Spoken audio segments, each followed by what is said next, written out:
السلام علیکم ورحمۃ اللہ وبرکاتہ۔ میری بہنوں اور بھائیوں، آج آپ سب کو ایک عبرت ناک واقعہ سنانے جا رہی ہوں جس کو بے شمار حدیث مبارکہ میں بیان کیا گیا ہے۔ اس ویڈیو کو آخر تک دیکھیے گا۔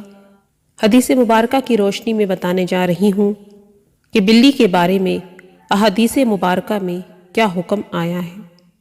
آئیے مل کر شروع سے آخر تک یہ واقعہ سنتے ہیں اور اپنے دلوں کو منور کرتے ہیں۔ سب سے پہلے اس واقعے کا ریفرنس سماعت فرما لیجئے۔ بخاری جلد اول کتاب المساکہ حدیث نمبر 2207، مسلم شریف، اور اس واقعے کو بے شمار صحابہ کرام نے بھی بیان کیا ہے، جن میں حضرت اسماء بنت ابی بکر رضی اللہ تعالی عنہا، حضرت ابو ہریرہ رضی اللہ تعالی عنہ، حضرت عبداللہ بن عمر رضی اللہ تعالی عنہ شامل ہیں۔ ایک دفعہ کا ذکر ہے، ہمارے پیارے نبی صلی اللہ علیہ وآلہ وسلم صحابہ کرام کے ساتھ نماز ادا فرما رہے تھے۔ نماز ادا کرنے کے بعد ہمارے پیارے نبی صلی اللہ علیہ وآلہ وسلم نے جب بیان دینا شروع کیا تو اس بیان کے دوران آپ صلی اللہ علیہ وآلہ وسلم نے یہ واقعہ بیان فرمایا، جس کا مفہوم کچھ یوں ہے۔ یمن کے ایک قبیلے میں ایک دراز قد عورت رہا کرتی تھی۔ وہ بہت ظالم تھی۔ اس کو بلیاں بالکل پسند نہیں تھیں۔ پیار تو دور کی بات، وہ بلیوں پر رحم بھی نہیں کرتی تھی۔ اس کو بلیوں سے اس قدر نفرت تھی کہ اگر کوئی گھریلو بلی، وہ بلیاں جو ادھر ادھر ایک دوسرے کے گھروں میں گھومتی رہتی ہیں، وہ اگر اس کے گھر آ جاتی تو وہ ان کو بھی مارتی۔ ان بلیوں کو کھانا دینا تو دور کی بات، وہ بلیاں اگر آ کر اس کے گھر سے کوئی چوہا یا کوئی کیڑا مکوڑا کھا لیتی تو وہ بھی اس کو نہ کھانے دیتی۔ وہ اس کو جھڑک کر باہر نکال دیتی، کبھی لات بھی مار دیتی تھی۔ ایک بلی اس کے گھر اکثر چکر لگایا کرتی تھی۔ وہ بلی گھر میں آتی اور ادھر ادھر گھومتی، جس طرح بلیوں کی عادت ہوتی ہے۔ اس عورت کو یہ بات بہت بری لگتی کہ یہ بلی کیوں آئے دن میرے گھر میں آ جاتی ہے، یہ کیوں میرے گھر کے چکر لگاتی ہے، کبھی دروازے پر آ جاتی ہے۔ اب اس بلی کے ساتھ کچھ نہ کچھ کرنا پڑے گا۔ اس عورت نے اس بلی کو پکڑ لیا کہ آج تو تمہارے ساتھ بہت برا کروں گی میں۔ ایک رسی لی اور اس بلی کو باندھ دیا اور اسے قید کر دیا۔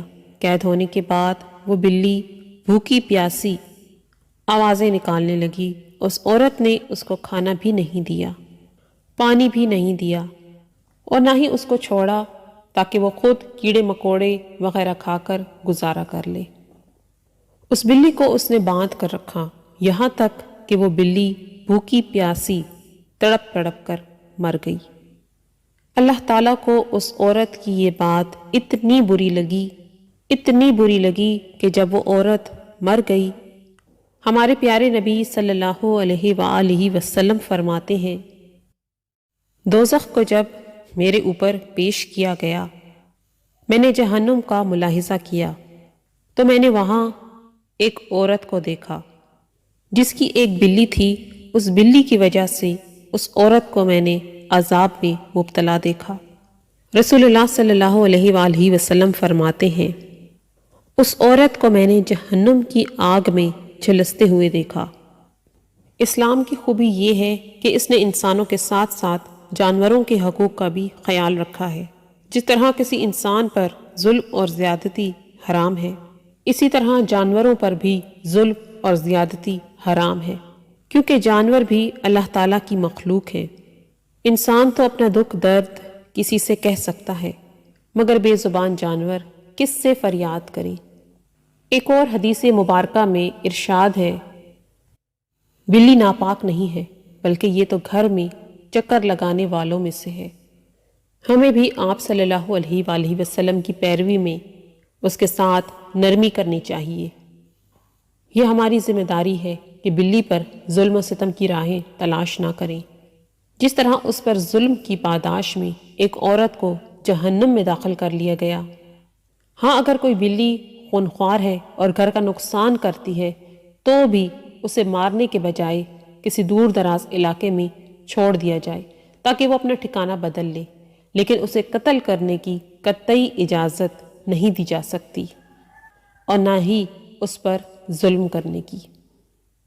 کوئی بلی تنگ کرتی ہے، ایذا پہنچاتی ہے تو بھی اسے مارے مت، پیار سے اسے اس جگہ سے ہٹا دے، کیونکہ آپ نے دیکھا کہ اس عورت نے ظلم کیا دنیا میں اور جہنم میں اس کو عذاب دیا جا رہا تھا، اور وہ اپنے اس ایک عمل کی وجہ سے جہنم میں گئی اور عذاب کی مستحق ٹھہری۔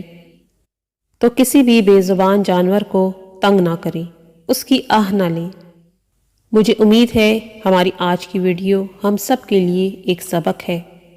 ہماری ویڈیو کو لائک کیجئے، لائک تو بنتا ہی ہے، اور کمنٹس کرتے رہا کریں، اپنی قیمتی رائے کا اظہار ضرور کیا کریں۔ اسکرین پر جو آپ ویڈیوز دیکھ رہے ہیں ان کو بھی ضرور دیکھیں۔ جزاک اللہ خیر۔